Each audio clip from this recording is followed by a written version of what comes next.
LAC के मुद्दे पर एक बार फिर से भारत और चीन आमने सामने हैं और इसी को लेकर मोदी सरकार पर लगातार विपक्ष हमलावर हो चुका है। लेकिन विपक्ष के अलावा मोदी सरकार के ही सांसद लगातार उनको इस मुद्दे पर घेरने लगे हैं। बीजेपी के राज्यसभा सांसद सुब्रमण्यम स्वामी ने इस मुद्दे को लेकर मोदी सरकार पर निशाना साधा है। सुब्रमण्यम स्वामी ने तीखे शब्दों में सरकार से चीन को आक्रामक घोषित करने की मांग की है। उन्होंने ट्वीट करके कहा है कि क्या निर्बल बनी देखती रहेगी मोदी सरकार। एक ट्विटर यूजर के जवाब में सुब्रमण्यम स्वामी ने लिखा कि चीन की मंशा लद्दाख के डेमचोक पर कब्जा करने की है। इस बीच तालिबान और पाकिस्तान कश्मीर घाटी में हाथ आजमाएगा। क्या मोदी सरकार निर्बल होकर देखती रहेगी? मोदी को खुले तौर पर घोषित करना चाहिए कि राष्ट्रपति शी जिनपिंग की सरकार आक्रामक है। आपको बता दें कि भारत और चीन के बीच विवाद पिछले साल से ही चल रहा है। पिछले साल गलवान घाटी में भारत और चीन के बीच हिंसक झड़प भी हुई थे और इसमें दोनों तरफ काफी नुकसान हुआ था।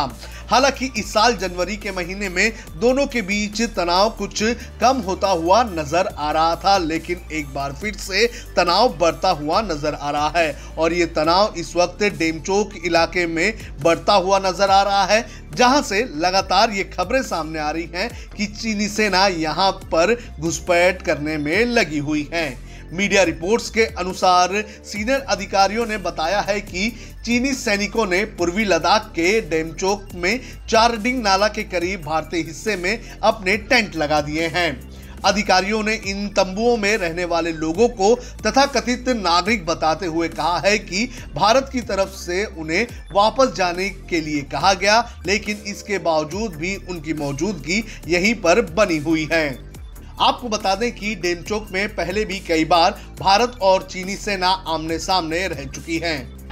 स्वामी के अलावा कांग्रेस के पूर्व अध्यक्ष और वायनाड से लोकसभा सांसद राहुल गांधी ने भी इस मुद्दे को लेकर मोदी सरकार पर हमला बोला था। उन्होंने ट्वीट करते हुए ये कहा था कि चीन की हरकतों से निपटने का तरीका मोदी सरकार को पता नहीं है। राहुल गांधी ने एक मीडिया रिपोर्ट का हवाला देते हुए कहा था कि केंद्र सरकार को समझ नहीं आ रहा है कि चीन से कैसा निपटा जाए। आज उसकी हरकतों को नजरअंदाज करने से भविष्य में बड़ी मुश्किल पैदा होगी। राहुल गांधी ने जिस खबर का हवाला दिया था उसमें भी दावा किया गया था कि डेमचोक इलाके में भारतीय सीमा के भीतर चीन की सेना ने टेंट लगा दिया है और दोनों देशों के कोर कमांडरों के बीच बातचीत के लिए अभी कोई तारीख तय नहीं हो सकी है। तो इस तरह से एलएसी पर लगातार भारत और चीन के बीच तनाव चल रहा है।